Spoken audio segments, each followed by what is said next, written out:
Sekitar seminggu ini Ibu Sri penjual gorengan viral. Dampaknya sungguh luar biasa, penjualan naik drastis. Bahkan ada YouTuber dan masyarakat dari luar kota yang sengaja datang lantaran mau lihat keahliannya.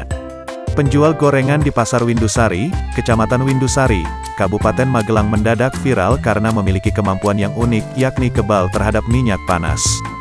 Di mana, penjual gorengan yang memiliki nama asli Sri Rejeki, 55, menggunakan tangannya langsung sebagai pengganti sodet, sendok penggoreng, untuk membolak-balikan gorengan di wajan yang sudah berisi minyak panas.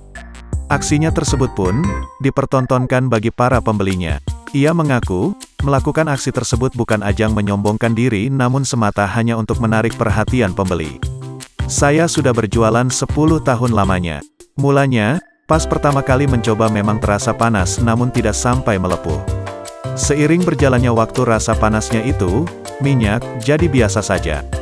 Ternyata, pembeli senang melihat saya seperti itu, ya sudah saya lanjutkan sampai sekarang, ujarnya kepada tribunjogja.com, pada Kamis, tanggal 23 September tahun 2021. Ia menambahkan, keahliannya dalam menahan rasa panas tidak ada ritual khusus. Murni karena sudah terbiasa bersentuhan dengan minyak panas selama berjualan.